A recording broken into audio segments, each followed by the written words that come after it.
Dan untuk tidak memperpanjang muqaddimah, kita akan langsung saja mendengarkan materi kajian insyaallah.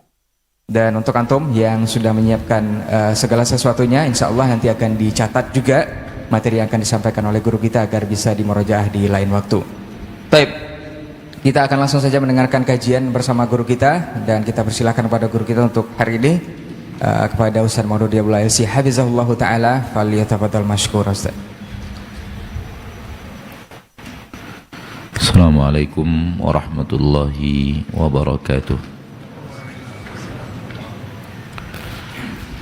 Innal hamdalillah nahmaduhu wa nasta'inuhu wa nastaghfiruh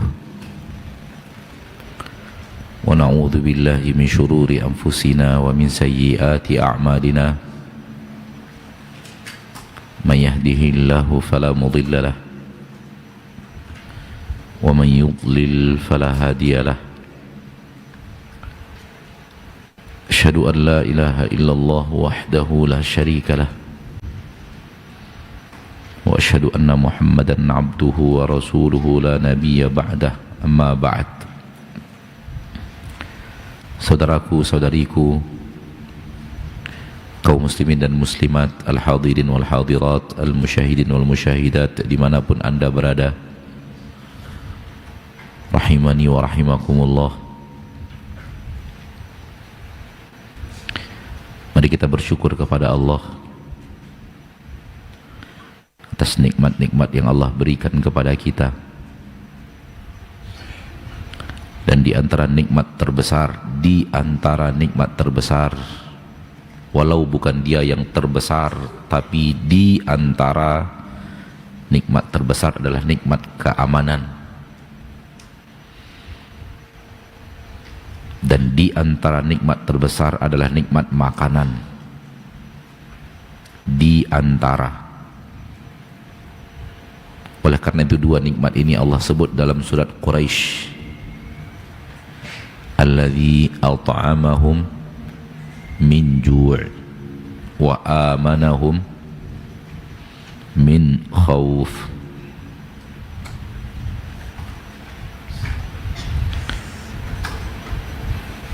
Allah yang telah memberikan makan kepada mereka dari lapar,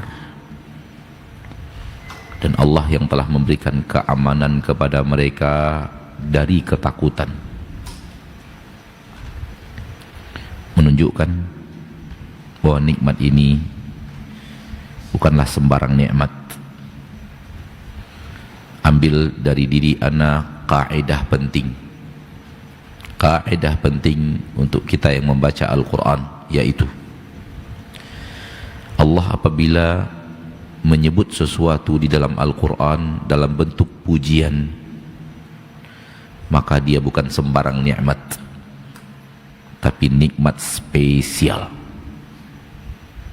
Allah manakala telah menyebut sesuatu, memuji sesuatu di dalam Al-Quran, maka dia bukan sembarangan nikmat, tapi dia adalah nikmat yang spesial.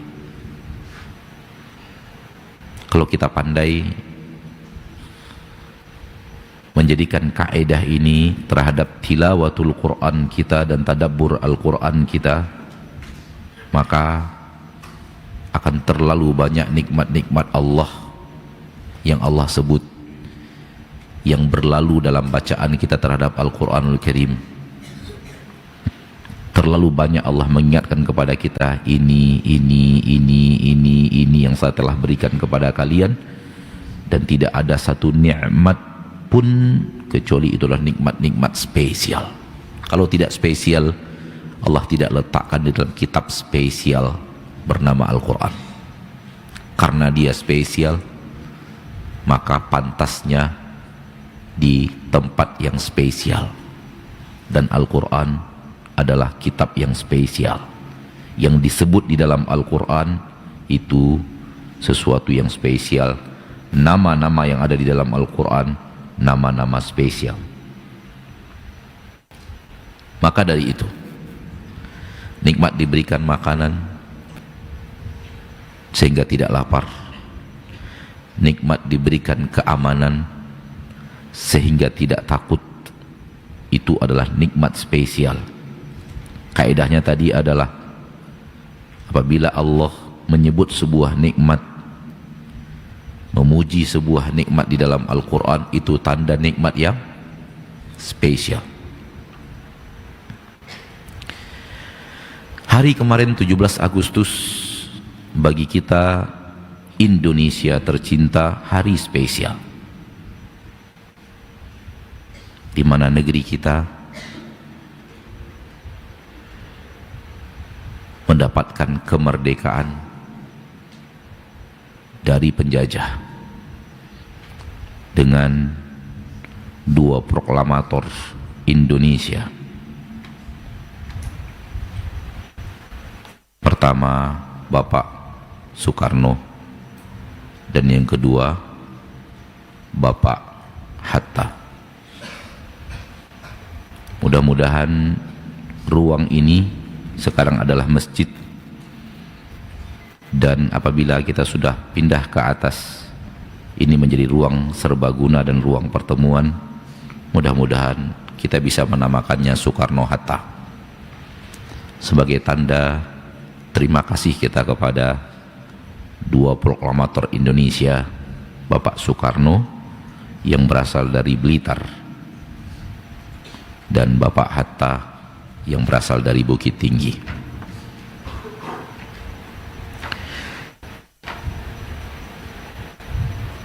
Kenapa kita katakan nikmat kemerdekaan adalah nikmat spesial? Karena nikmat kemerdekaan itulah yang dengannya Allah memberikan kepada kita keamanan, yang dengannya Allah berikan kepada kita apa? Keamanan.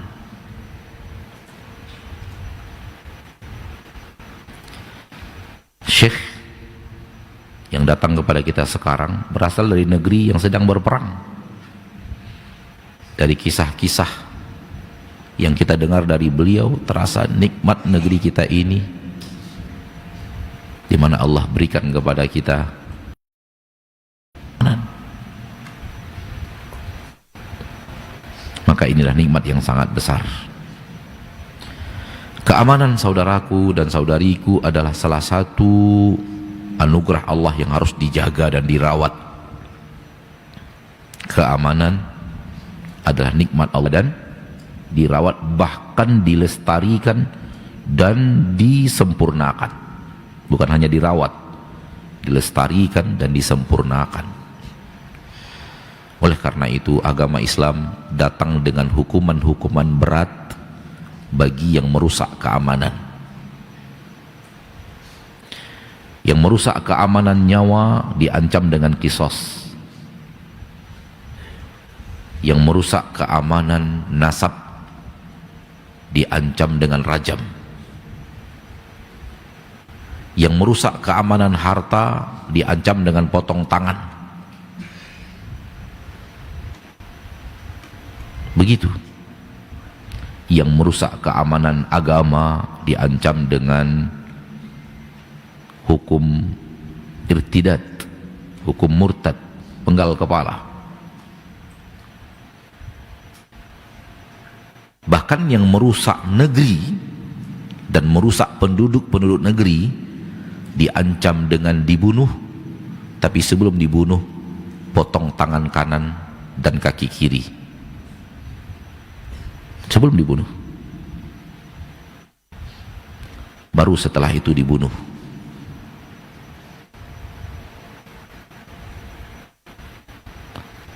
Kenapa demikian keras?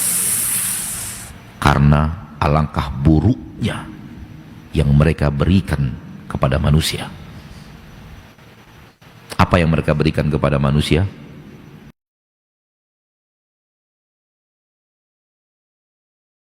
Merusak keamanan.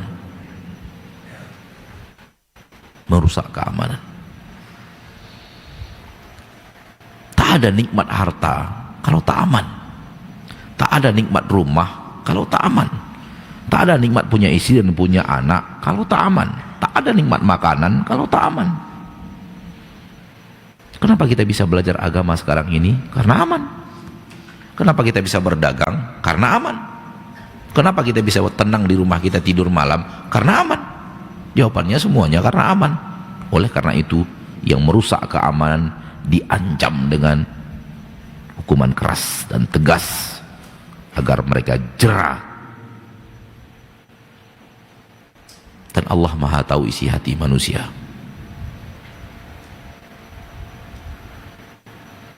Semoga Allah berikan kepada negeri yang kita cintai ini keamanan dan keamanan.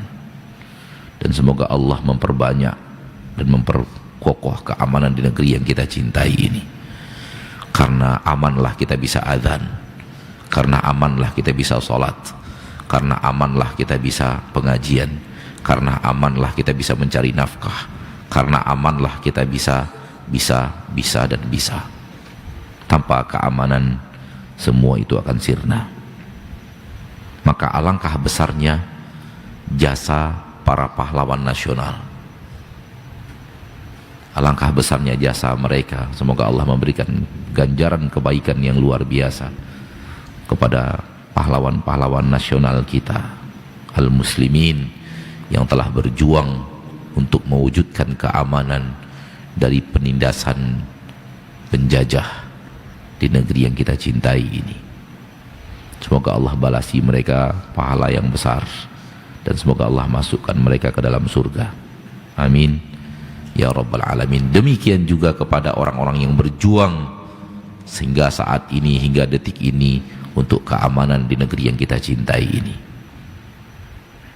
Baik, ini sebagai muqaddimah, karena kita kemarin sedang berada di hari spesial, yaitu hari kemerdekaan Republik Indonesia, dengan dua proklamator, Soekarno dan Hatta.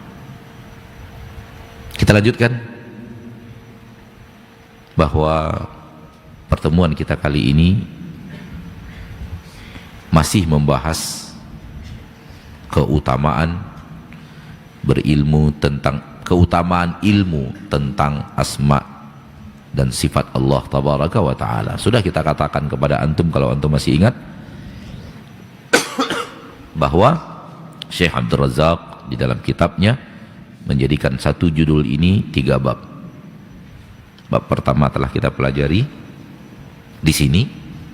Bab yang kedua kita pelajari juga, tapi dari Jakarta. Ana memberikan tausiah, semoga antum melihatnya di sini. Dan sekarang bab yang ketiga kembali Allah takdirkan di sini.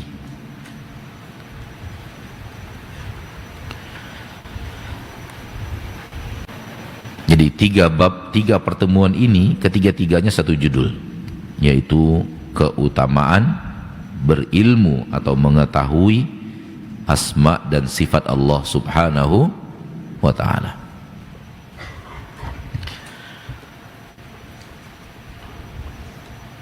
Semua orang inginkan kebaikan.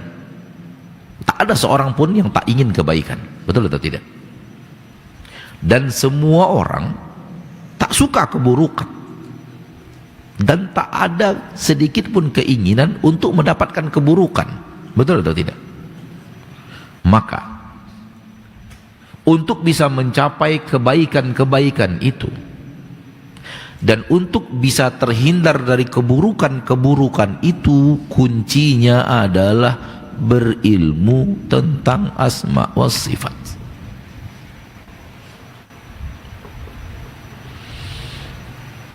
Kuncinya adalah apa?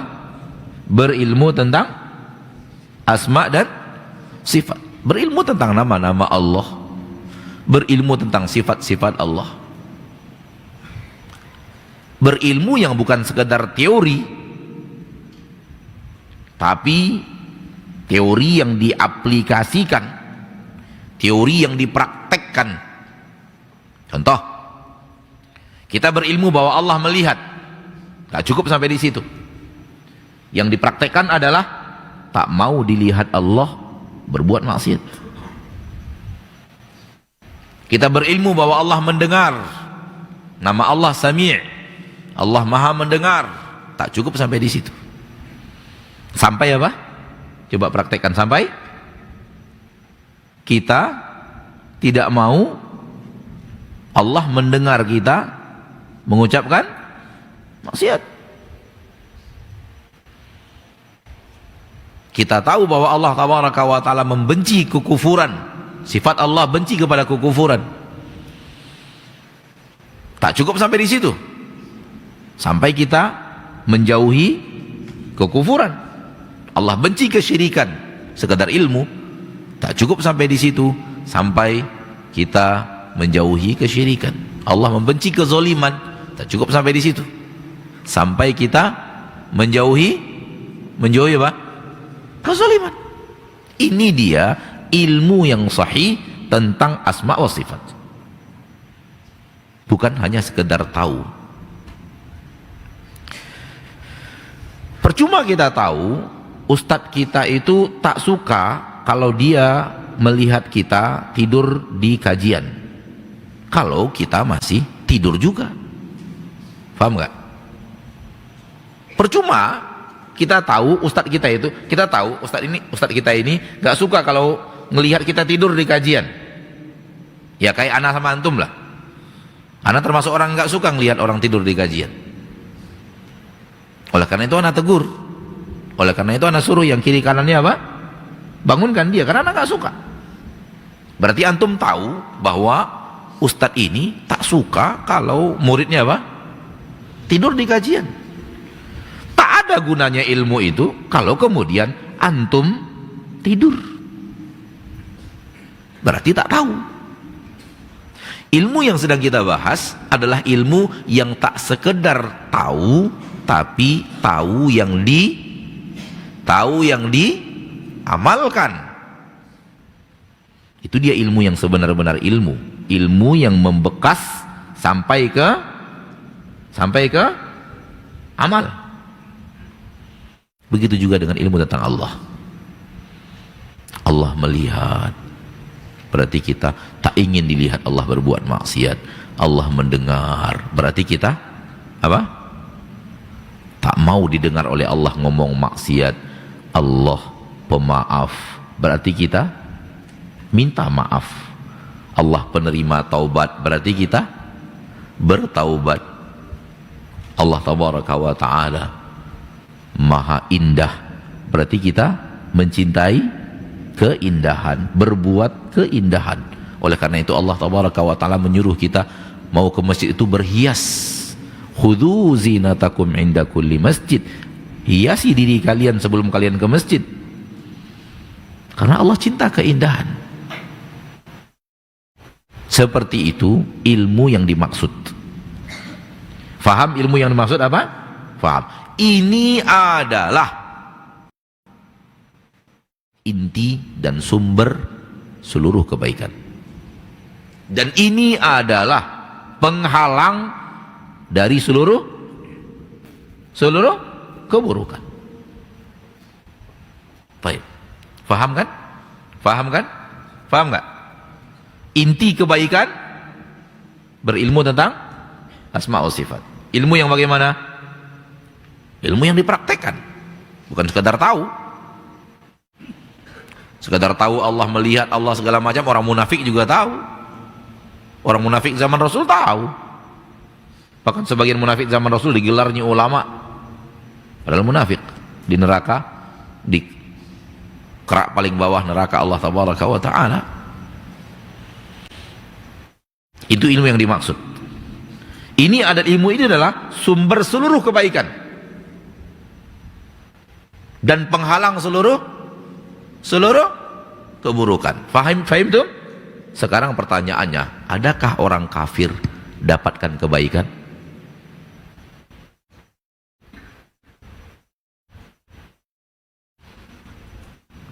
Adakah orang kafir terhindar dari keburukan?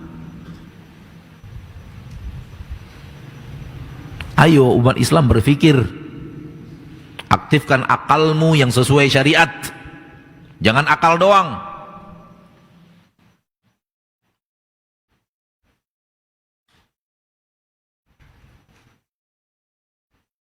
Aktifkan mata yang disinari oleh cahaya ilahi. Tak, jangan mata saja. Kalau mata saja, antum akan memuji sesuatu yang Anda sukai ada pada orang kafir. Tapi kalau Anda melihat pakai mata yang disinari cahaya Al-Quran dan hadis, antum akan mengatakan itu bukanlah kebaikan. Dan terbukti Allah mengatakan di dalam Al-Quran itu bukan kebaikan. Fala tu'jibka amwaluhum wala auladuhum. Jangan kalian takjub dengan harta mereka. Kerjaan kalian umat Islam kan muji-muji harta mereka, nonton-nonton harta mereka. Sudah berapa mobilnya, apa jenisnya, berapa harganya.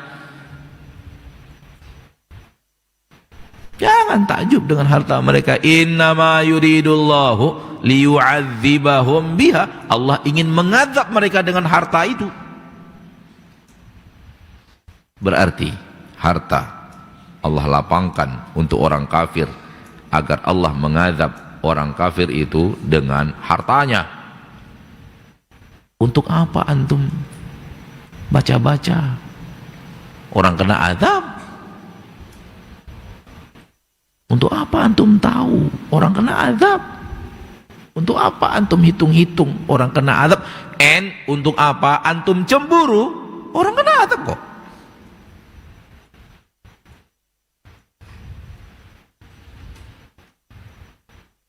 Maka orang yang pandangannya tidak diterangi dengan cahaya Allah, gelap, nggak ngerti cara memandang yang benar, sehingga dipuji-puji itu negara-negara yang maju, sains teknologi, bersih, inilah itulah, padahal negara itu bukan negara muslim. Kita yang ngerti ilmu asma wa sifat, kita berkata baiknya dari mana?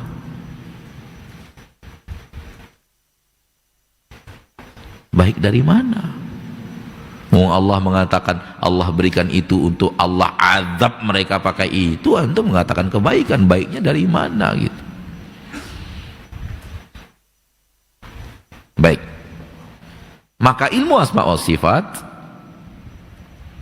sumber segala kebaikan dan penghalang segala keburukan, dan tidaklah seorang hamba terhadang daripada keburukan sampai dia benar-benar mengamalkan ilmu asma wa sifat. Allah berfirman tentang orang yang berbuat maksiat. Berbuat maksiat keburukan atau tidak? Keburukan atau tidak? Atau menurut antum berbuat maksiat itu kebaikan? Hah? Berbuat maksiat kebaikan apa keburukan? Hah? Keburukan, yakin? Tapi kok ada yang nyerempet-nyerempet gitu ke tempat keburukan gitu. Suka nongkrong di tempat-tempat maksiat. Itu udah nyerempet-nyerempet namanya itu.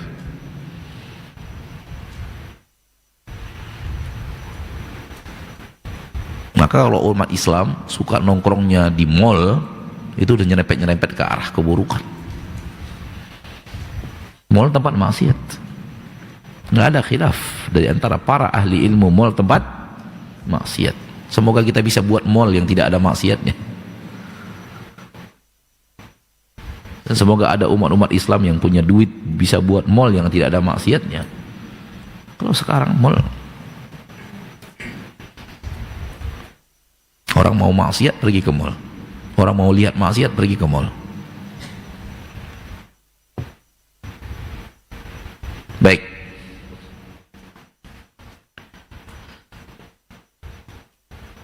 Kenapa pelaku maksiat berbuat maksiat sehingga terjerumus ke dalam keburukan? Karena dhanantum annallaha la ya'lamu katsiran mimma ta'malun. Kalian mengira bahwa Allah tak melihat apa yang kalian kerjakan.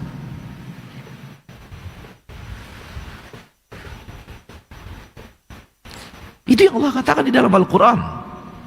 Walakin dhanantum anna Allaha la ya'lamu katsiran mimma ta'malun wa dzalikum dhannukumul ladzi ardaakum fa asbahtum minal khasirin. Surat apa itu?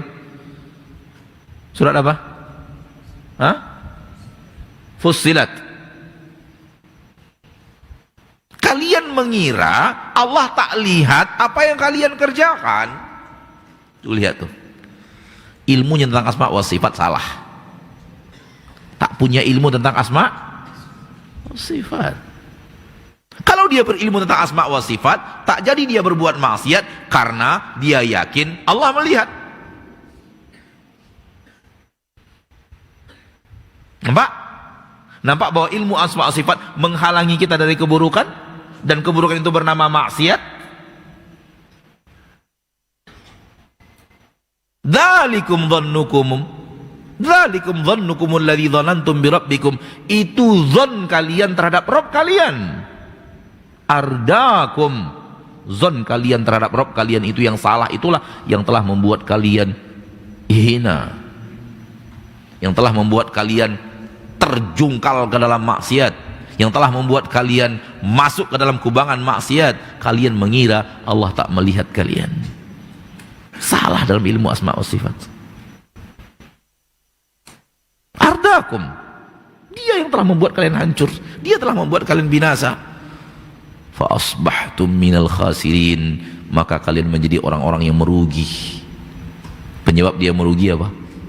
Tak mengerti ilmu tentang asma wa sifat. Ingat ya, ilmu yang dipraktekkan loh.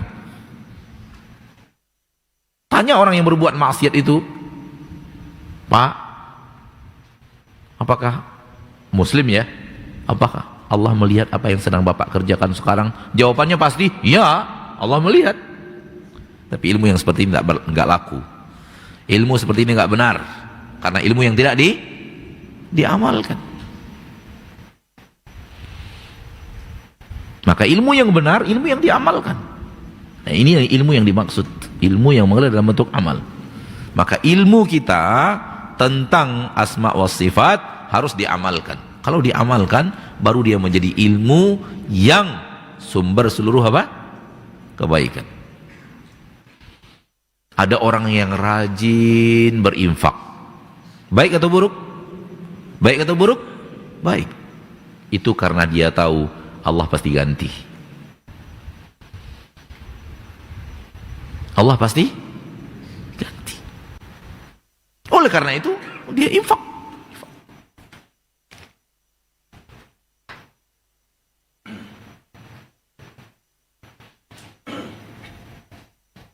Dia infak. Kenapa? Yakin Allah pasti ganti. Oleh karena itu, orang yang tidak yakin Allah ganti, ilmunya salah. Ketika ilmunya salah, yang terlihat akhirnya bakhil. Kenapa? Ilmu tentang Allah salah. Kalau dia tahu ilmu yang benar tentang Allah, dia rajin berinfak, dia akan jadi orang dermawan. Lihat Rasul kita dermawan, manusia paling dermawan di permukaan bumi. Abu Bakar dermawan, Umar dermawan, Utsman apatah lagi. Dan kedermawanan Utsman yang terkenal tak ada apa-apanya dengan kedermawanan Rasul terkenal, Nabi kita tercinta Muhammad sallallahu alaihi wasallam. Antum mau jadi orang baik atau jadi orang buruk? Baik, maka jangan bakhil. Orang tua kita datang bawa makanan, bagi-bagi sama teman. Iya. Simpan di lemari makan sendiri, itu sifat orang yang tak kenal kepada Allah. Terutama yang baru-baru nih, masih sering dijenguk orang tua nih. Datang orang tuanya bawa kue, datang orang tuanya bawa rendang, ya kan? Itu anak dulu gitu juga, sama antum, sama persis. Cuman anak begitu masuk pesantren, datang orang tua sekali sebulan. Antum masih enak sekali seminggu, sekali 2 hari, sekali 3 hari makan, ada yang jenguk tiap hari juga. Antum sekarang manja-manja, ya udahlah, nikmati manjanya dulu. Tapi jangan kebablasan, ya terutama santri baru nih, jangan kebablasan, enggak. Nggak bagus dijenguk orang tua tiap hari, itu nggak. Bilang sama orang tua, saya laki-laki pak, biarkan saya mandiri hidup, jangan dijenguk tiap hari gitu. Antum laki-laki nggak? Jadilah laki-laki, jangan jadi perempuan, minta dilihat terus, minta di kelonin terus. Nanti nggak bisa jadi pejuang agama kalau kecil-kecil gini nggak belajar mandiri. Di dalam kitab ini Fadilatul Syekh membawakan beberapa poin tentang mulianya ilmu tentang asma wa sifat, namun beliau dahului dengan bahasan itu ilmu yang merupakan sumber segala kebaikan dan sumber dari seluruh penghalang keburukan. Maka kalau ingin diri kita mendapatkan banyak-banyak kebaikan, harus menguasai ilmu asma wa sifat. Ingin banyak terhalang dari keburukan, kuasai ilmu asma wa sifat. Kuasai, lihat, dengar baik-baik. Kuasai itu tahu dan amalkan. Bukan tahu doang. Tahu dan amalkan. Tahu dan itulah ilmu. Tahu dan amalkan, tahu dan amalkan, tahu dan amalkan.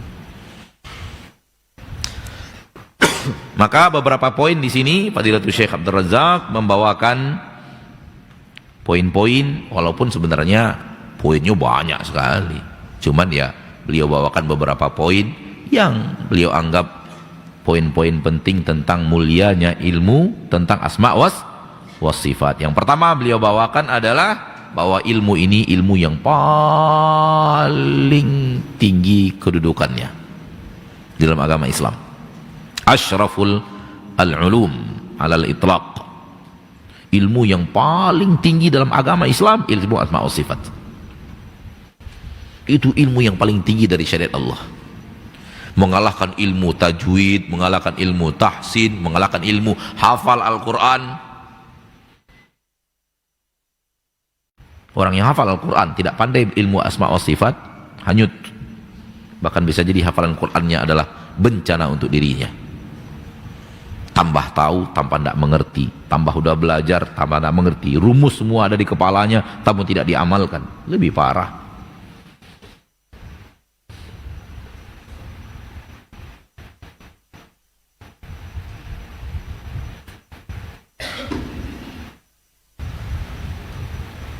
Duduk tawadhu.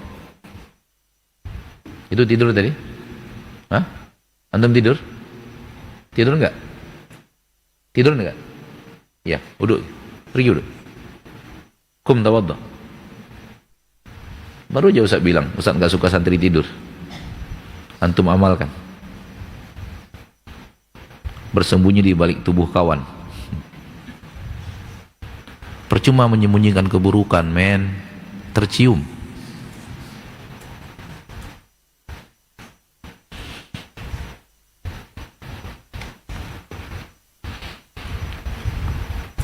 Sedang belajar ilmu tentang Allah, tidur. Gimana? Nanti giliran main bola, ketawa. Jadi ilmu asma wa sifat apa? Ilmu yang paling agung dalam agama Islam. Itu sudah kita bahas beberapa kali pertemuan. Sudah kita sebutkan beberapa kali pertemuan, ilmu yang paling tinggi. Ilmu yang paling nomor satu, ilmu tentang asma wa sifat. Kenapa? Karena yang paling mulia adalah Allah, maka ilmu yang berhubungan dengan Allah ilmu yang paling mulia. Disebabkan manusia zaman sekarang terlalu memuliakan harta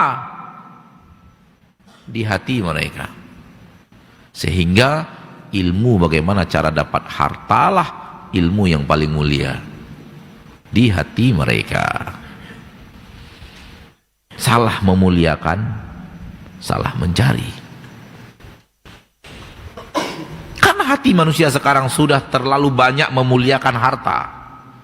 Mana lebih mulia, Allah atau harta? Mana lebih mulia, Allah atau harta? Pasti, yakin. Itu yang salah sekarang dalam hati banyak orang. Hati itu terlalu banyak memuliakan harta lebih dari Allah, sehingga Allah larang, enggak, yang penting dapat. Allah suruh wajib infakkan, wajib zakatkan, enggak, ngapain saya zakatkan? Zakat ala kadarnya saja, infak ala kadarnya saja. Banyak orang Indonesia nggak bayar zakat sekarang di banyak. Kalau zakat ini dikelola sebenar-benar baik, selesai kemiskinan di Indonesia ini. Allah sudah hitung. Innallaha sari'ul hisab. Allah sudah hitung.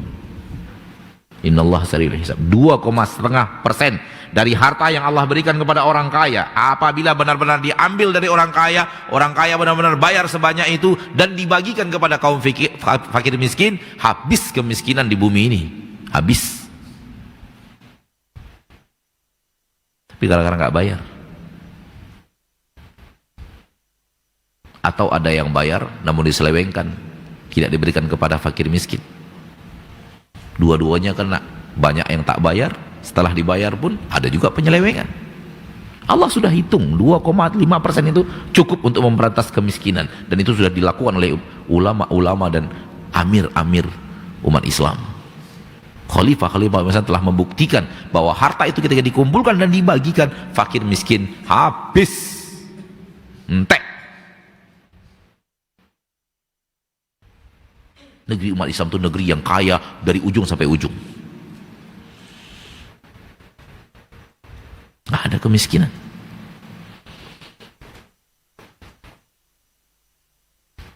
Kalau kita tahu 2,5% memberantas kemiskinan dalam hitungan Allah, tahulah kita kalau sudah 15% ditarik, 10% ditarik, 30% ditarik, masih belum tuntas kemiskinan, terlalu banyak bocornya.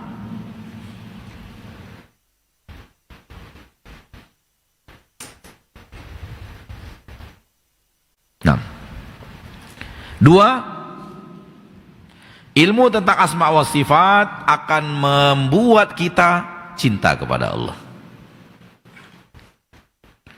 akan membuat kita takut kepada Allah, akan membuat kita harap kepada Allah.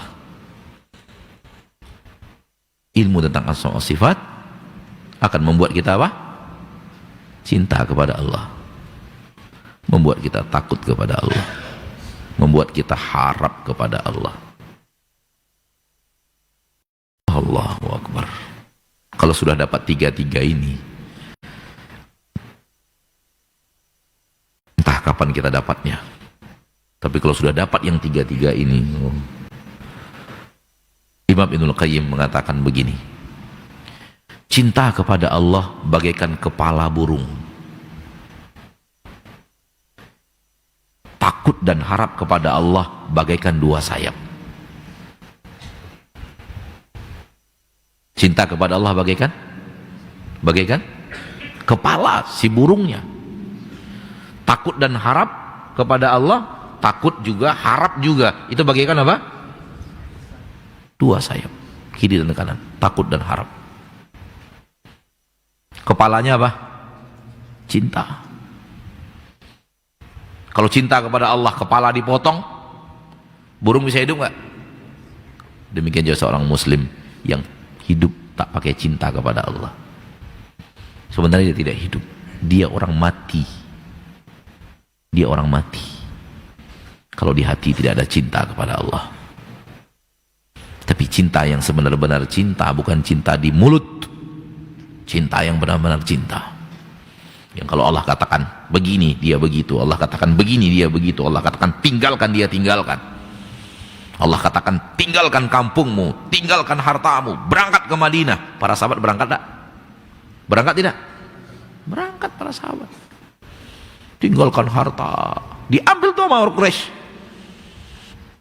Tinggalkan kampung, kampung sendiri suruh tinggalkan Allah, mereka tinggalkan, pindah ke kampung orang. Harta bagaimana di kampung orang? Tak jelas. Itu perlu tahu ya. Sahabat itu berangkat dari Madinah, dari Mekah ke Madinah, nggak tahu harus bagaimana hidup di Madinah, nggak tahu. Gelap. Ekonomi masih gelap, nggak jelas. Tapi mereka tinggalkan kampung halaman mereka. Oleh karena itu Allah mengatakan di dalam Al-Quran, tanda mereka jujur dalam keimanan. Ulaika hum as-sadiqun. Mereka lah orang-orang yang jujur dalam keimanannya. Kenapa? mereka tinggalkan harta mereka, mereka tinggalkan kampung halaman mereka. Lil fuqara'il muhajirin alladzina ukhriju min diyarihim wa amwalihim yabtaguna fadlan minallahi wa ridwana wa yansuruna Allah wa rasulah. Di akhir ayat, ulaika humus shadiqun, mereka orang-orang yang jujur. Tandanya adalah berani meninggalkan kampung, berani meninggalkan harta. Tanda kejujuran. Ingat, harta yang mereka tinggalkan ketika berhijrah, harta halal, bukan harta haram. Harta yang ditinggalkan Utsman bin Affan ketika hijrah, harta apa? Harta halal. Terlalu banyak orang sekarang ini disuruh meninggalkan harta haram, tak mau.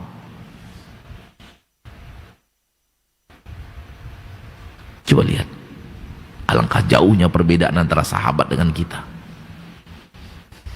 Sahabat itu suruh meninggalkan harta halal loh yang suruh tinggalkan, bukan harta haram.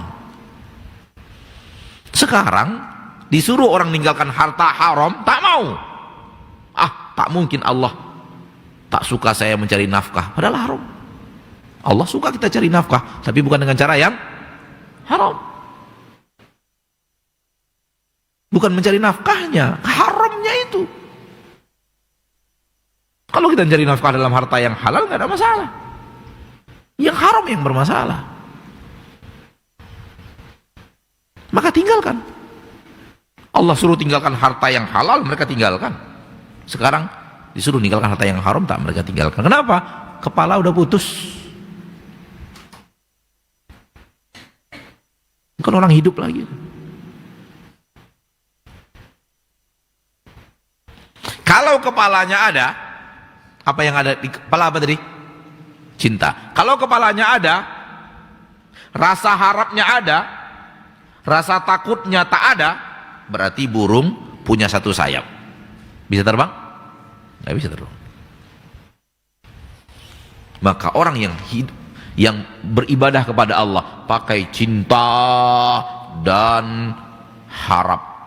Harap saya, Anda katakan harap tadi ya? Cinta dan harap saja. Agamanya tak benar. Karena itu bagaikan burung yang punya kepala dan sayap satu, tak bisa terbang. Maka orang yang tak punya rasa takut kepada Allah akan rajin berbuat maksiat. Karena dia cuma punya dua. Punya cinta dan harap. Punya cinta dan harap, tak punya takut, maka akan rajin berbuat maksiat. Hal yang sama, kalau punya cinta berarti punya kepala, lalu punya takut tapi tak punya harap, ini pun burung tak bisa terbang. Ini burung yang tak bisa terbang karena dia cuma punya satu sayap, sayap kiri. Maka orang Islam yang punya cinta dan takut, tak punya harap, hidupnya loyo, letih, lemes, lunglai, letoy, apa lagi? L, berapa L nih? Lesu, lemah, letih, loyo, lunglai, letoy, apa lagi? Apa? Lemot, barakallahu fiik.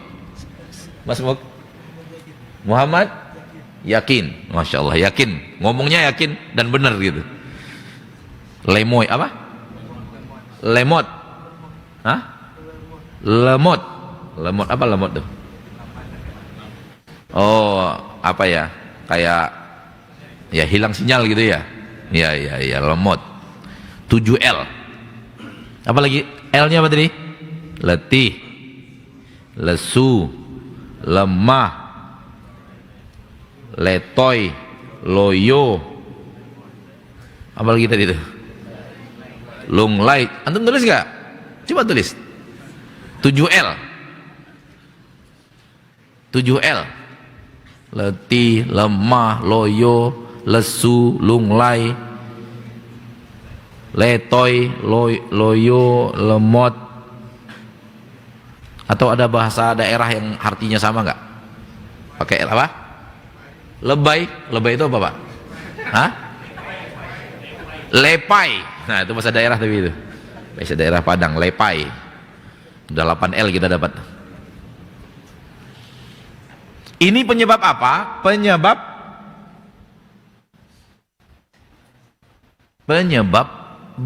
jadi muslim hanya pakai cinta dan pakai takut.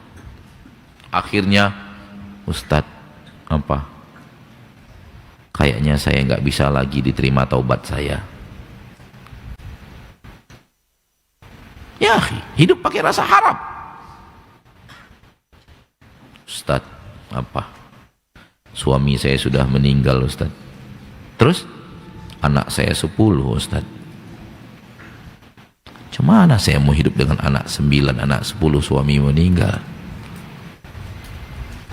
Itu kalau perempuan masih mending daripada laki-laki. Ustadz, istri saya meninggal, Ustadz. Saya semenjak ditinggal istri ini, Ustadz, hidup saya rapuh, Ustadz. Letoy, loyo, lunglai. Laki-laki tak begitu. Muslim tak begitu hidupnya. Hidup itu penuh keyakinan.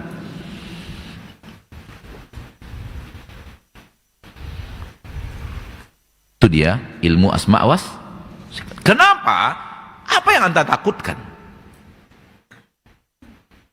Dari hal-hal dunia ini, takut itu hanya kepada Allah. Kalau sudah pandai takut kepada Allah, yang lain lewat. Kalau sudah pandai harap kepada Allah, yang lain lewat. Tak harap istri, tak harap suami, tak harap anak, tak harap harta, tak harap pangkat jabatan. Harapnya hanya kepada Allah, yang lain lewat. Dan semua dua-duanya ini pemimpinnya cinta. Dan itulah dia ilmu asma wa sifat. Ketiga, ilmu asma wa sifat akan membuat orang punya sifat-sifat yang luar biasa. Punya karakter muslim yang luar biasa. Kenapa? Karena dia bermuamalah dengan Allah. Allah suka orang yang pemaaf, dia pemaaf. Allah suka orang yang dermawan, dia dermawan. Allah suka orang yang bertaubat, dia bertaubat. Allah suka orang yang rajin berinfak, dia rajin berinfak. Allah suka orang yang sholat malam, dia sholat malam. Allah suka orang yang puasa, dia puasa. Allah suka orang yang berbakti, dia berbakti. Allah suka penuntut ilmu, dia menimba ilmu. Allah suka orang yang baca Quran, dia baca Quran. Allah suka. Kalau mengerti ilmu asma wa sifat, lalu pandai mengamalkan ilmu asma wa sifat, ini yang terjadi. Allah benci orang yang sombong, dia tak sombong. Allah benci orang yang bakhil, dia tak bakhil. Allah benci orang yang membuli, dia tak membuli. Allah benci orang yang mencuri, dia tak mencuri. Allah benci orang yang su'udzon, dia tidak su'udzon. Akhirnya hidup dengan karakteristik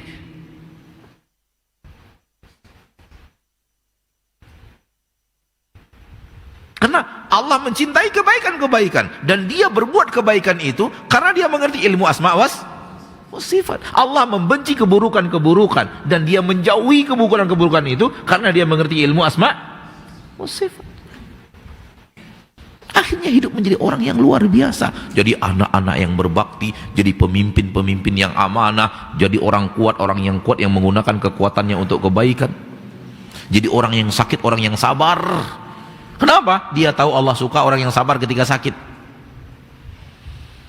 Maka dia sabar. Tak mengeluh. Walau terasa sakit, ditahankan. Mengeluh-ngeluh. Allah suka orang yang pemberani, maka dia menjadi orang yang pemberani.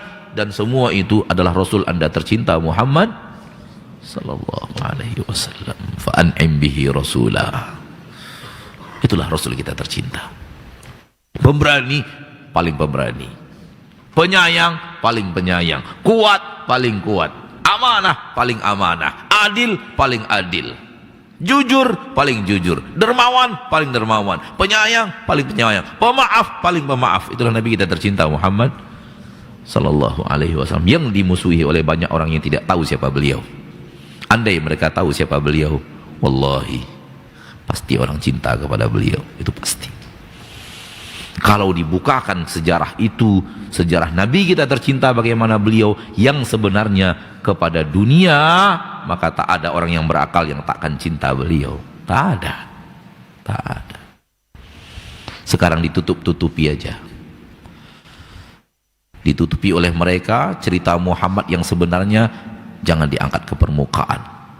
Tapi Muhammad yang lain angkat ke permukaan. Muhammad yang lain maksudnya dalam habab yang lain angkat. Tapi siapa Muhammad yang sebenarnya ditutup-tutupi. Supaya apa? Supaya orang benci Nabi kita tercinta Muhammad sallallahu alaihi wasallam, dan yang benci Nabi kita Muhammad sallallahu alaihi wasallam satu kata kita untuk kepada mereka yang tidak tahu Nabi Muhammad dan membenci Nabi Muhammad SAW, satu kata untuk mereka: terkecoh. Mereka tak tahu, mereka ditipu, tertipu, disembunyikan dari mereka siapa Muhammad yang sebenarnya sallallahu alaihi wasallam, dan ditampilkan kepada mereka Nabi Muhammad yang bukan karakteristik Nabi Muhammad sallallahu alaihi wasallam, yang dianggap bengis, yang dianggap pemarah, yang dianggap cinta haus darah, yang memaksa orang. Andai buka biografi Nabi Muhammad SAW, akan terkumpul pada diri Nabi Muhammad seluruh kebaikan. Hal yang sama, semakin kita belajar ilmu tentang asma wa sifat dan kita amalkan, akan terkumpul dari diri kita tentang kebaikan-kebaikan yang sangat banyak.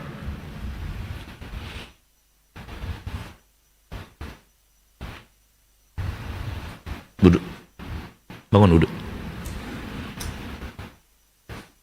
Ya, nengok ke belakang lagi. Antum yang ada maksud. Kum, tafadhal.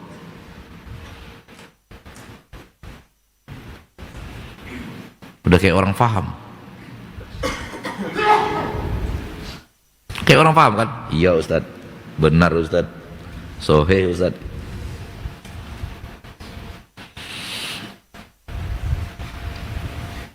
Ingat ya, para santri baru terutama, mengantuk di pelajaran Ustadz adalah pekerjaan haram. Hati-hati. Haram dalam istilah lugawiyan, walaysa syar'iyan. Oleh karena itu antum pasti kena tegur, karena antum melakukan yang haram di depan.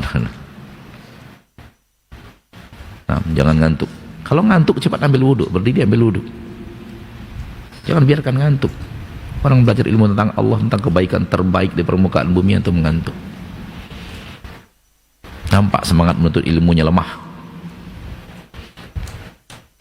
Berikutnya,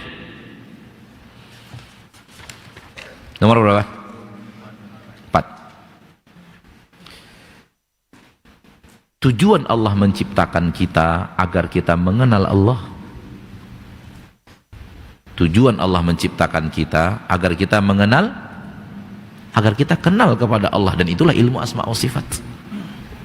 Ilmu mengenal Allah, maka ilmu terbaik adalah ilmu mengenal Allah.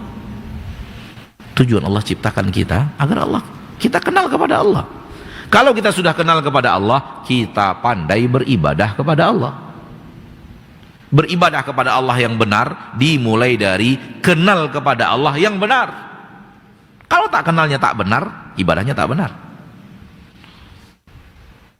Oleh karena itu, ilmu tentang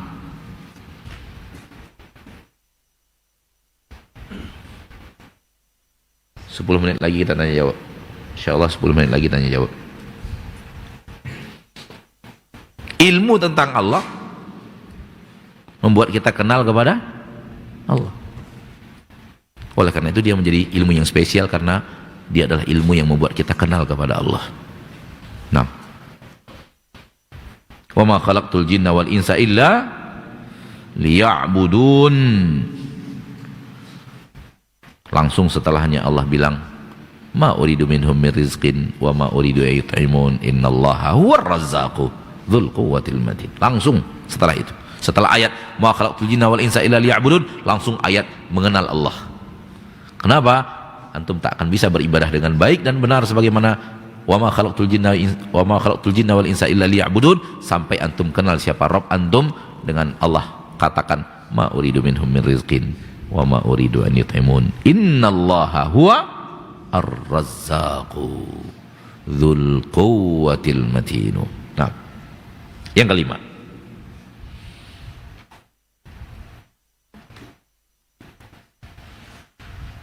barang siapa yang tahu Allah, tahu segala-galanya. Siapa yang tak kenal kepada Allah, tak kenal kepada segala-galanya. Karena kebaikan datang dari Allah. Kenal Allah, kenal kebaikan. Tak kenal Allah, tak kenal kebaikan. Kenal Allah tadi penghalang seluruh kebaikan, keburukan. Maka kenal Allah terhalang dari keburukan. Tak kenal Allah masuk ke dalam aneka ragam keburukan. Masuk ke dalam aneka ragam keburukan kalau tak kenal Allah. Masuk dalam khianat, masuk dalam mencuri, masuk dalam ini, masuk dalam tamak harta, masuk ke dalam sombong, masuk ke dalam harta haram, masuk ke dalam macam-macam khamar, masuk ke dalam zina, masuk ke dalam riba, masuk ke dalam khianat, masuk ke dalam korupsi, masuk ke dalam perdukunan, masuk ke dalam hal-hal yang dia adalah comberan-comberan akidah, sampah-sampah akidah, masuk ke dalam itu. Yang halal dikatakan haram, yang haram dikatakan halal. Berikutnya kita percepat. Keberapa? 6.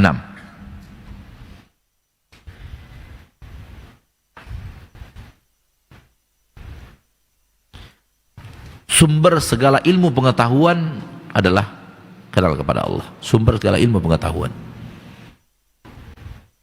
Karena yang kenal kepada Allah, maka kenal kepada makhluk-makhluk Allah, dan makhluk-makhluk Allah adalah sumber segala ilmu pengetahuan. 7. Mengenal Allah dengan asma wa sifat, perniagaan yang tak mungkin rugi. Perniagaan yang tak mungkin rugi. Tak ada rugi orang yang kenal kepada Allah. Oleh karena itu di dunia dapat kemuliaan dengan cara orang yang kenal kepada Allah itu jiwanya tenang, jiwanya tentram, di akhirat masuk surga. Berikutnya nomor 8. Kata beliau yang ke-8 adalah mengenal ilmu tentang Allah yang akan menghalangi kita dari segala ketergelinciran. Dari segala apa? Ketergelinciran. Dan yang terakhir, itu nomor 8 terakhir. Beliau tutup dengan sebuah kata yang luar biasa. Kata beliau, laisa hunaka hajatun a'zam min hajatil ibadi ila ma'rifati rabbihim wa khaliqihim wa malikihim wa mudabbiri syu'unihim wa muqaddiri arzaqihim alladhi la ghina lahum anhu tarfata ain wa la salaha lahum wa la zakaa illa bi ma'rifatihi wa ibadatihi wal imani bihi wahdahu subhanah. Ini kalimat yang luar biasa. Kata beliau, tidak ada hajat yang lebih hebat untuk hamba lebih daripada hajat mereka untuk kenal kepada Rabb mereka, pencipta mereka, raja mereka, pengatur urusan mereka, pengatur rezeki mereka, yang mereka tidak tergantung kepada Rabb mereka tersebut walau satu kali tarfatain, sekejap mata. Tidak bisa. Kita selalu tergantung kepada Allah. Tidak ada kesolehan untuk mereka, tidak ada kesucian untuk mereka, kecuali kalau mereka kenal kepada Allah Rabb mereka, dan beribadah kepada Allah Rabb mereka, dan beriman kepada Allah Subhanahu wa ta'ala satu-satunya.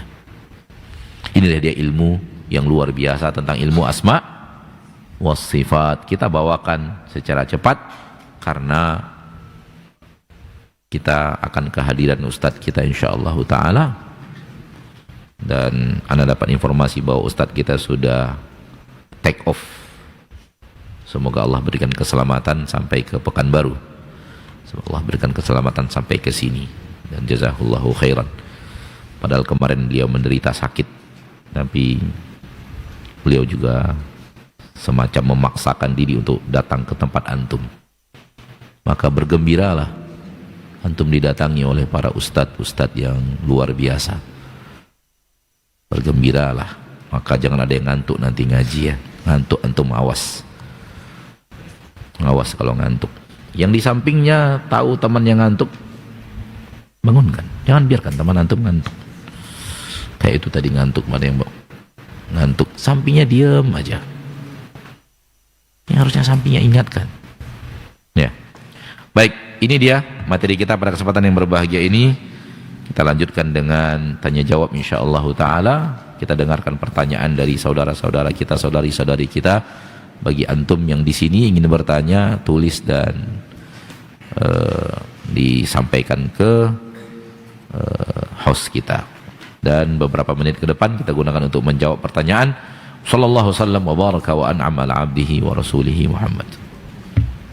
Baik, jazakallahu khairan Ustaz untuk materi kita di kesempatan pagi hari ini. Mudah-mudahan apa yang sudah disampaikan oleh guru kita bisa bermanfaat untuk kita semuanya. Yang paling penting adalah kita amalkan dalam kehidupan kita sehari-hari mengenai asma wa sifat ini. Kita akan bacakan beberapa pertanyaan yang sudah masuk di layanan WhatsApp kita di sisa waktu ini di 081175500606 dari para pemirsa Asil TV, dan juga untuk antum dan antuna yang ada di Masjid Al-Hijrah bisa melayangkan pertanyaan melalui pesan singkat di nomor yang sama ataupun di kertas yang disampaikan langsung kepada anak insyaallah. Kita bacakan pertanyaan yang pertama Ustaz, mohon izin. Assalamualaikum warahmatullahi wabarakatuh Ustaz. Waalaikumsalam warahmatullahi wabarakatuh. Semoga Allah melimpahkan kebaikan kepada Ustaz dan keluarga. Ustaz, mau bertanya, nenek saya dahulu tidak sholat karena malas dan menyepelekannya, tetapi dia beriman kepada Allah dan Rasul. Bolehkah saya memohonkan rahmat untuknya dan umroh untuknya yang sudah meninggal? Naam Ustaz. Wallahu alam. Kita jawab agak singkat ya. Kita jawab agak singkat. Pendapat yang paling kuat silahkan. Pendapat yang paling kuat apa? Silahkan. Itu jawaban paling singkat. Jawaban paling singkat adalah pendapat yang paling kuat. Berarti ada khilaf. Ada yang mengatakan tak boleh. Tapi pendapat yang lebih kuat silahkan. Silahkan doakan, silahkan mintakan ampunan kepada Allah, silahkan dan silahkan juga umrohkan. Wallahu a'lam. Baik, barakallahu fiik, jazakallahu khairan Ustaz untuk jawabannya. Mudah-mudahan yang bertanya mengenai persoalan ini atau pertanyaan ini bisa paham dari jawaban Ustaz dan mendapatkan solusi. Kita akan lanjut bacakan pertanyaan berikutnya. Assalamualaikum Ustaz. Waalaikumsalam. Ustaz, apakah boleh ziarah kubur orang soleh seperti kuburan para ulama dengan maksud berziarah saja Ustaz, bukan untuk beribadah kepada penghuninya? Boleh. Boleh menziarahi kuburan orang soleh. Siapa yang larang? Bahkan kuburan orang tak soleh saja boleh diziarahi kok.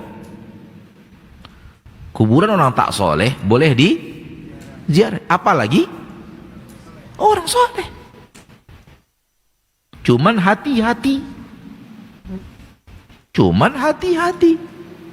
Karena setan pandai bermain. Karena ini orang soleh, ya, akhirnya hati kita itu khusyuk di kuburan itu. Kayaknya baca Quran dekat kuburan ini lebih enak daripada di masjid. Tuh, kacau tuh nanti itu. Hati-hati.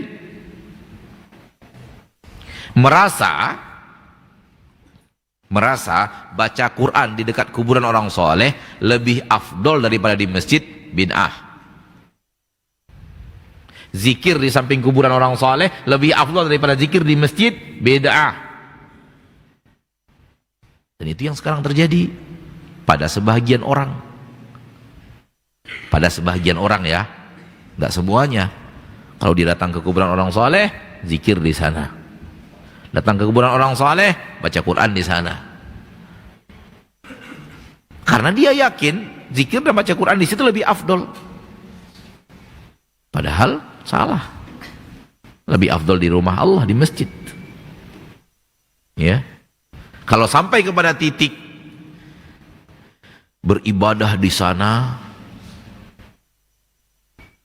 sampai kepada titik mengambil berkah dari yang ada di kuburan, jatuhnya ke syirik. Namun pertanyaannya jelas, datang ke kuburan orang saleh hanya ziarah saja. Boleh, tapi syaratnya satu. Jangan mempersulit diri untuk safar untuk itu saja. Nggak boleh. Mumpung ada di sini, ada kuburan orang soleh di sini, ziarahi, boleh, nggak apa-apa. Tapi sengaja antum berangkat dari sini ke kuburan orang soleh, dari Pekanbaru cari kuburan orang soleh di Padang, nggak boleh. Sengaja dari sini buat perjalanan kuburan orang soleh di Surabaya, nggak boleh. Nggak boleh begitu, nggak boleh. Itu namanya syaddur rihal. Boleh ziarahi kuburan orang soleh, ya ada kuburan orang soleh di sekitar kita, ziarahi. Antum sedang ada kegiatan di Surabaya, diundang sebagai ustadz penceramah di Surabaya, tak jauh dari tempat antum ada kuburan orang soleh yang katanya orang soleh, antum ziarah ya ziarah, nggak ada masalah. Tapi sengaja dari sini ke Surabaya, ada apa? Kenapa kok harus ke sana? Sampai para ulama mengatakan, sengaja berangkat dari negeri kita ke Madinah untuk ziarah kubur Rasul, bid'ah. Yang benar adalah sengaja berangkat dari Indonesia ke Madinah untuk beribadah di Masjid Rasul. Itu yang benar. Itu yang benar. Beda tipis loh. Satu sengaja berangkat dari Indonesia ingin ziarah kubur Rasul. Nggak boleh. Itu namanya syaddur rihal. Kata Nabi SAW, la tasyaddur rihal illa ila thalathatil masajid. Jangan kalian syaddur rihal kecuali ketiga masjid saja. Silahkan syaddur rihal, tapi tujuan utamanya adalah 3 masjid. 1, Masjid Al-Haram. 2, Masjidi Hadha, masjidku ini. 3, Masjid Al-Aqsa. Ketiga-tiganya masjid dan tak ada yang kuburan. Tapi memang di samping masjid Nabi ada kuburan. Hati-hati, jangan ke kuburnya niatnya. Niatnya harus ke masjid. Kalau pergi ke sana niatnya ke masjid, niat utamanya ke masjid, sunnah. Niat utamanya ke kuburan, dan Allah Maha tahu isi hati, niat utamanya ke kuburan Nabi kita tercinta, bid'ah. Nggak boleh. Antum nggak cinta ke Rasul, orang ziarah kubur Rasul dibid'ah-bid'ahkan. Bukan begitu. Karena syaddur rihal dilarang Nabi, termasuk ke kuburan beliau. Karena yang dibolehkan 3, berarti selain 3 nggak boleh. Dan orang yang cinta Nabi harus ikut ajaran Nabi. Bagaimana caranya cinta kepada Nabi tak ikut dan tak patuh? Anda nggak paham. Cinta tapi tak patuh. Cinta tapi tak patuh. Cinta tapi tak mau diajar. Gimana caranya cinta nggak mau diajar? Saya cinta ayah saya. Kata ayah saya, jangan mencuri. Saya suka mencuri. Saya cinta ibu saya, tapi ibu saya bilang jangan tinggalkan sholat. Kata ibu saya cinta ibu saya, tapi maaf ya bu ya, saya tetap tak sholat. Itu namanya nggak cinta. Maka cinta Nabi dengan cara amalkan apa yang diajarkan Nabi.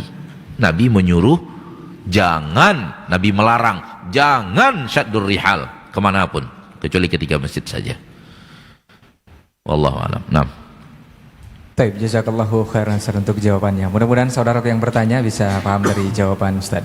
Kita akan lanjut bacakan pertanyaan berikutnya, masih di 0811-755-0606. Assalamualaikum warahmatullahi wabarakatuh Ustaz. Waalaikumsalam warahmatullahi wabarakatuh. Ustaz, jika ada anak kecil yang mati atau meninggal ketika belum balik, apakah ia juga mengalami pertanyaan di alam kubur Ustaz?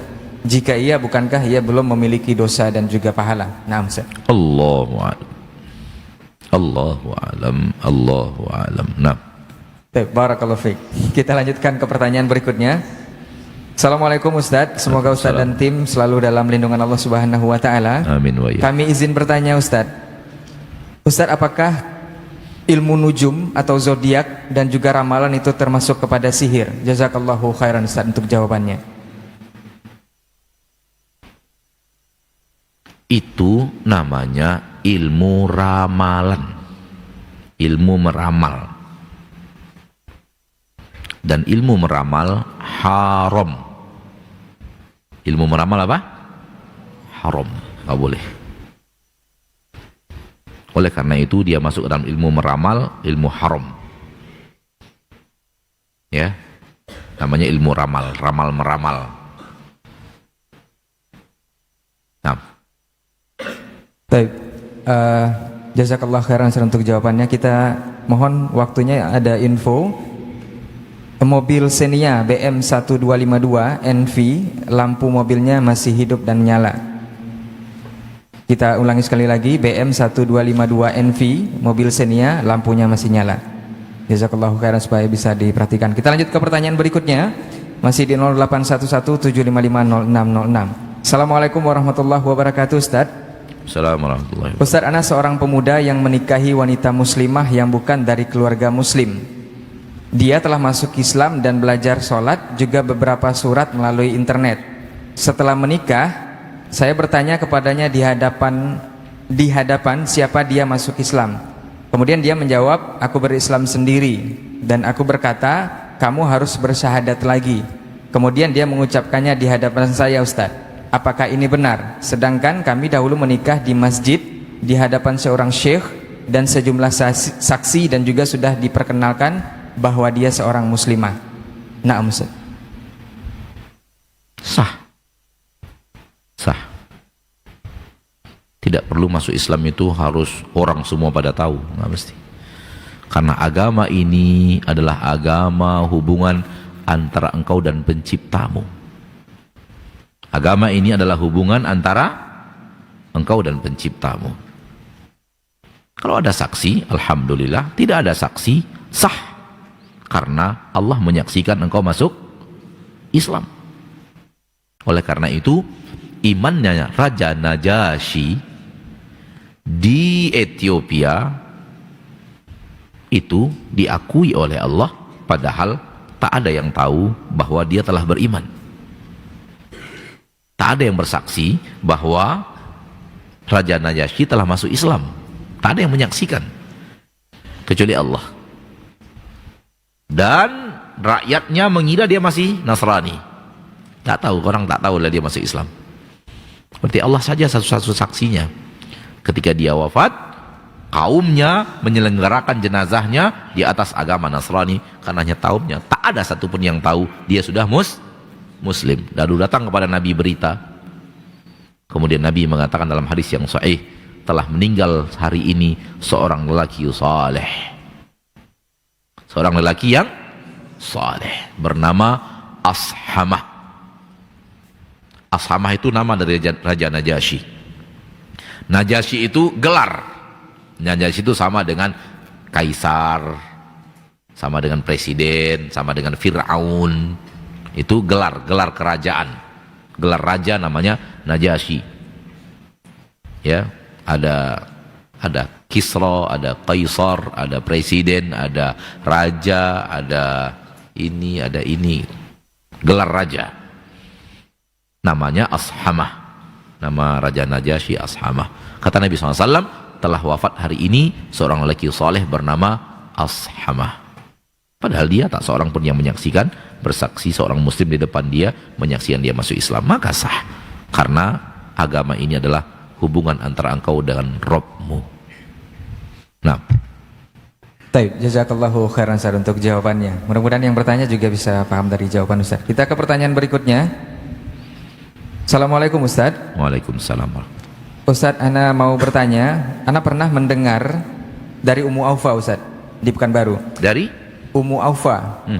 Saya pernah mendengar bahwa suami dan istri yang saleh dan salihah itu nanti akan bertemu di surga kembali. Andaikan seorang wanita pernah menikah beberapa kali, jika ia masuk surga, maka suaminya siapa Ustaz?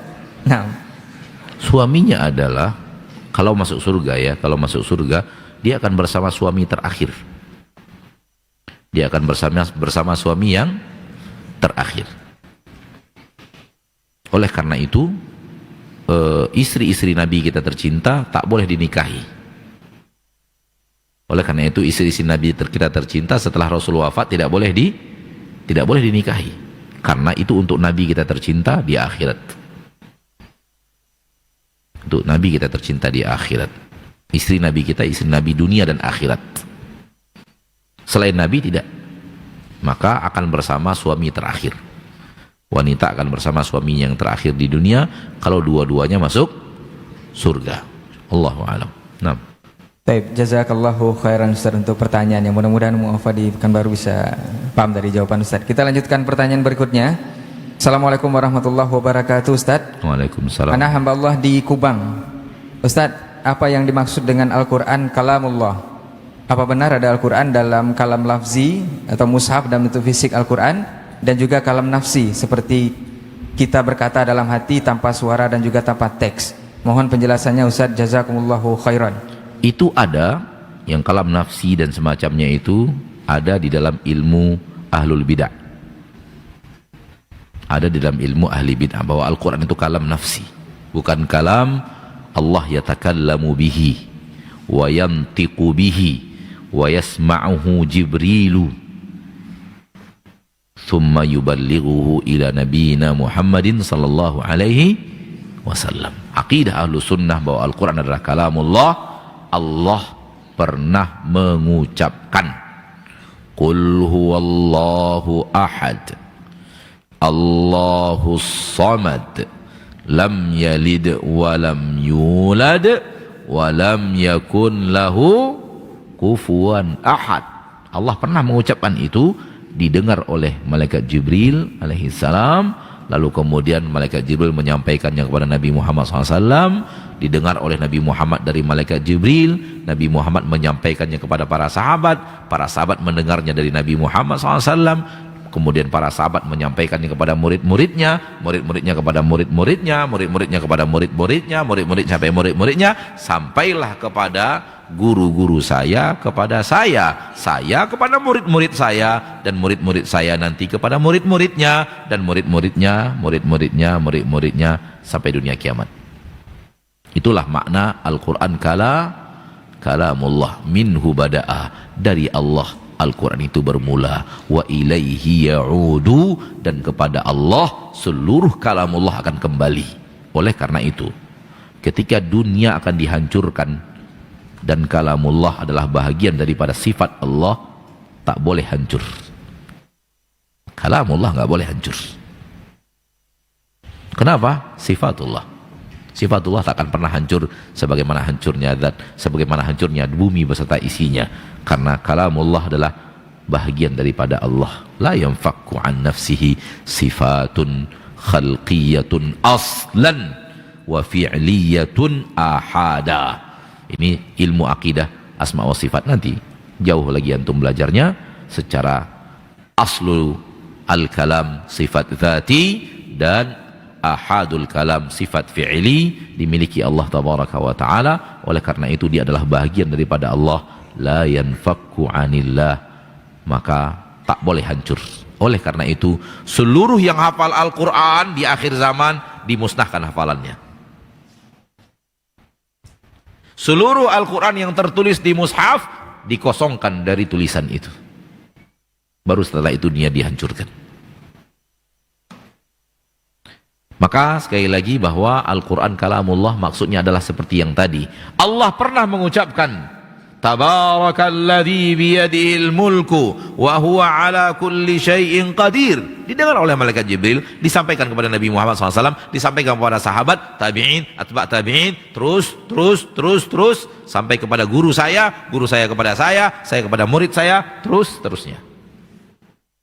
Seperti itu iman ahlu sunnah wal jamaah tentang Al-Qur'anu kalamullah, minhu bada'a, dari Allah kalamullah itu bermula, dan ilaihi ya'ud, kepada Allah dia dikembalikan, dihancurkan sebelum Allah menghancurkan bumi beserta langit dan beserta isinya.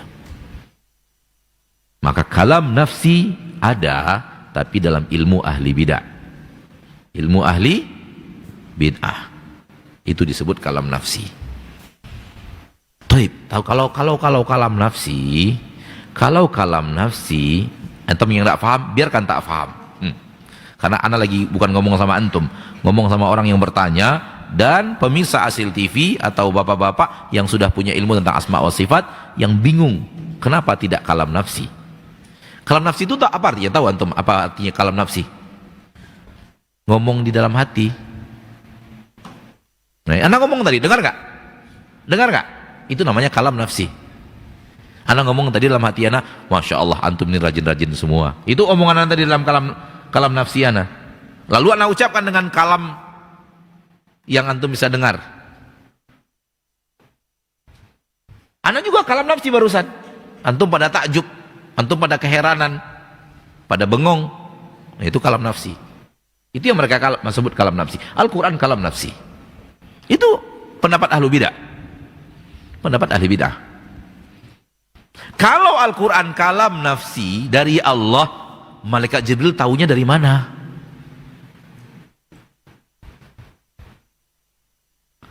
Malaikat Jibril tahunya dari mana? Kalam nafsi kok. Apakah malaikat Jibril tahu nafsu apa yang ada dalam nafsullah? Aneh.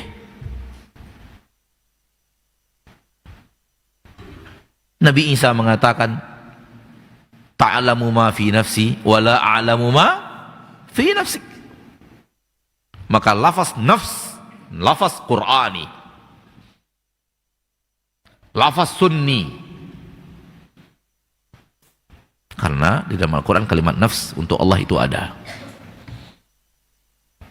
Maka yang benar adalah kalamun yatakallamu bihi Allah subhanahu wa ta'ala.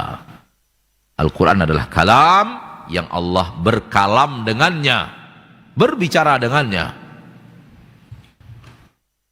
Kata ahli bid'ah, kalau Allah berbicara Ustadz, pakai suara dong. Yes. Kayak makhluk dong. No. Allah mengatakan laisa kamitslihi syai'.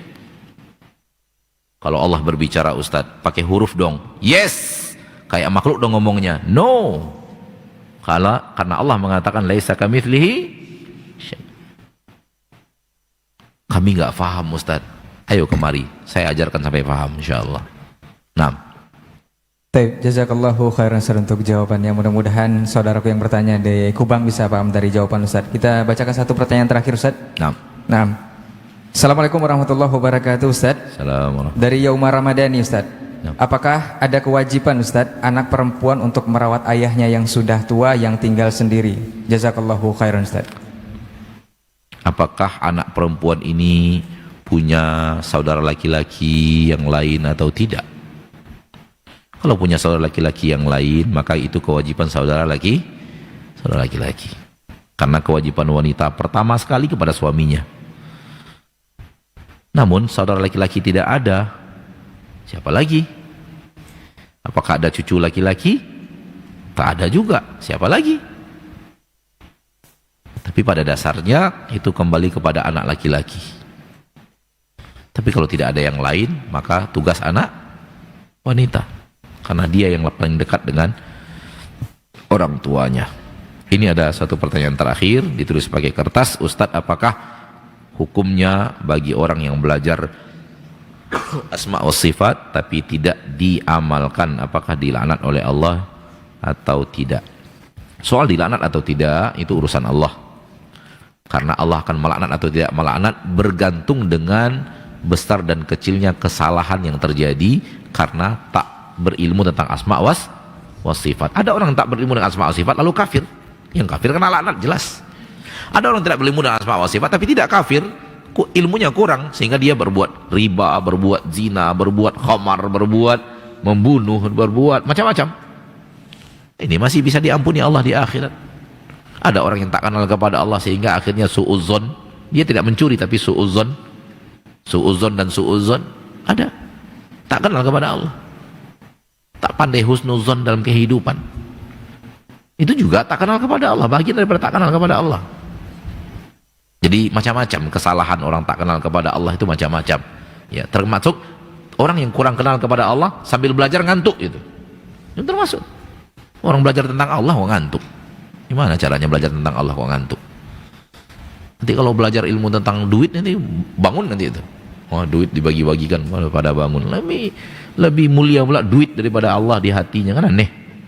Nah, begitulah kira-kira. Itu pun ilmu salah tentang ilmu tentang Allah. Maka bervariasi jenjang kesalahan sehingga bervariasi hukuman, dan Allah Maha Adil.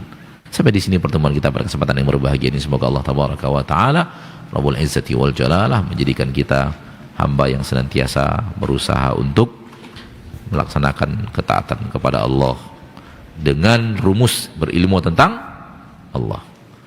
Subhanakallahumma bihamdik asyhadu an la ilaha illa anta astaghfiruka wa atubu ilaik. Assalamualaikum warahmatullahi wabarakatuh. Waalaikumsalam warahmatullahi wabarakatuh. Tapi jazakallahu khairan untuk waktu dan juga ilmunya, dan juga jawaban-jawaban dan pertanyaan yang sudah antum layangkan ke 0811 755 0606. Jangan sampai lupa di jam 9 nanti insyaallah kita akan bersama guru kita Ustaz Abu Yahya Badur Salam di Tabligh Akbar, mulianya ilmu dan ahli ilmu. Baik, jazakallah khairan untuk perhatian antum semua. Afwan untuk semua salah kata dan khilaf bicara. Kita tutup dengan doa kafaratul majlis. Subhanakallahumma wa bihamdika asyhadu an la ilaha illa anta astaghfiruka wa atubu ilaik. Wassalamualaikum warahmatullahi wabarakatuh.